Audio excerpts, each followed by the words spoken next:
Medical কলেজে দালাল দ্বারা আমাদের সাধারণ যারা রোগী এবং রোগীর সাথে যারা আসে তাদের হেনস্থ হওয়ার বেশ কিছু রিপোর্ট আমরা বেশ কিছুদিন ধরেই পাচ্ছিলাম।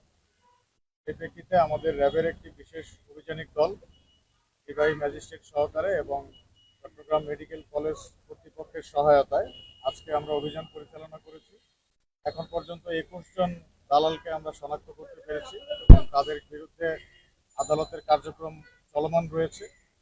6-7 জনের অলরেডি শাস্তি প্রদান করা হয়েছে, বিভিন্ন মেয়াদে জেল এবং অন্যান্য শাস্তি, এবং বাকিদের শাস্তির প্রক্রিয়াধীন রয়েছে। এই ধরনের কার্যক্রমে আমাদের সাধারণ মানুষ যারা আসে তারা প্রায়শই ভুক্তভোগী হচ্ছে এবং বিভিন্ন ধরনের হ্যারাসমেন্টের শিকার হচ্ছে। আমাদের এই অভিযান সমূহ ইনশাল্লাহ চলমান থাকবে এবং এই ধরনের দালাল এবং এদের বিষয়ে এবং এদের সাথে অন্যান্য যারা সম্পৃক্ত আছে এই বিষয়ে কোনো তথ্য যার কাছে আছে এটা আমাদের সাথে অথবা মেডিকেল কলেজ কর্তৃপক্ষের সাথে শেয়ার করার জন্য সবাইকে অনুরোধ জানাচ্ছি, যাতে ভবিষ্যতে মানুষ এই ধরনের ভোগান্তির শিকার না হয়। অপরাধে তারা যুক্ত এবং কি হাসপাতাল কর্মকর্তা যুক্ত পেয়েছেন কিনা, এই ধরনের তথ্য তাদের থেকে পেয়েছেন কিনা? হ্যাঁ, দালালরা সাধারণত যেগুলো করে, একজন রোগী হয়তো দূরবর্তী গ্রাম থেকে বা কোথাও থেকে এসেছে, তাকে নিয়ে এসে আগে সিরিয়াল দিয়ে দিব এই বলে কিছু টাকা পয়সা নেয়, ভালো একটা বেডের ব্যবস্থা করে দিব এগুলো বলে টাকা পয়সা নেয়। তারপর ওষুধ নেওয়ার সময় দেখা যায় যে তাকে নিয়ে যে একটা পরিচিত ফার্মেসিতে বা অন্য কোথাও নিয়ে যায়, গাড়ি নেওয়ার সময় তার পরিচিত গাড়িতে নিয়ে যাওয়ার জন্য টানাটানি করে।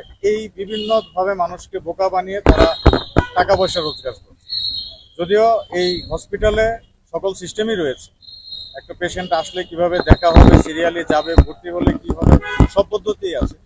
এর মাঝখানে তারা ম্যানিপুলেট করছে, করে যারা অসহায় রোগী এবং তাদেরকে বোকা বানিয়ে নিজেরা অর্থ উপার্জন করছে।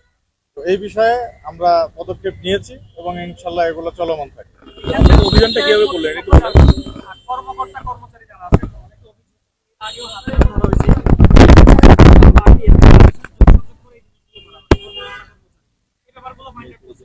হ্যাঁ, এই বিষয়গুলো তদন্তাধীন রয়েছে। যাদেরকে অ্যারেস্ট করা হয়েছে তাদের জিজ্ঞাসাবাদ চলমান রয়েছে।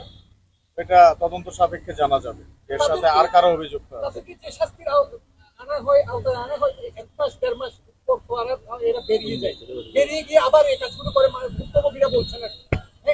আরো অভিযান হয়েছে বেশ কয়েকবার, কিন্তু কোনো এরকম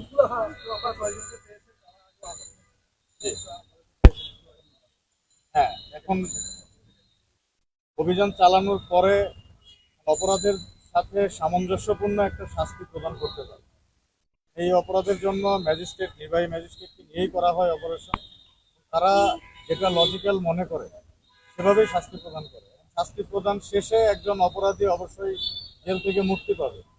মুক্তি পাওয়ার পর পুনরায় সে আবার অপরাধে জড়ালে আবার তাকে অ্যারেস্ট করা হবে। আজকেও এই পুনরায় জেল থেকে এসে যারা অপরাধ করছে এরকম বেশ কয়েকজনকে আজকে আবার অ্যারেস্ট করা হয়েছে। এই কার্যক্রমগুলো চলমান থাকবে। তবে আমাদের সবচেয়ে ভালো হবে আমাদের যারা পেশেন্ট আসেন, আমাদের সাধারণ মানুষ, আমরা যদি সচেতন হই, এই দালালের দ্বারস্থ আমরা যদি না হই, সেই ক্ষেত্রে এই দালালটা নির্মূল করা আরো সহজ হবে এবং আমরা যেটা করছি এটা চলমান থাকবে। আজকে যাদেরকে ধরলেন এর আগেও কি এরা ধরা পড়ছিল? হ্যাঁ, এর মধ্যে কয়েকজন আছে যারা আগে ধরা পড়েছে, শাস্তি হয়েছিল, জেল থেকে বেরিয়ে এসে আবার শুরু করেছে। আমরা শুনেছি প্রথম দিকে 70 জন ধরেছেন, কিন্তু যাচাই বাছাই আসলে কতজন করেছেন? আমরা এখন পর্যন্ত 21 জনকে ধরতে পেরেছি, আর এর মধ্যে 4-5 জন আছে যারা পুরাতন শাস্তিপ্রাপ্ত এবং এসে আবার শুরু করেছে। আর কার্যক্রম চলমান আছে, আরো যদি ধরতে পারি তাদেরকেও শাস্তির আওতায় আনা হবে।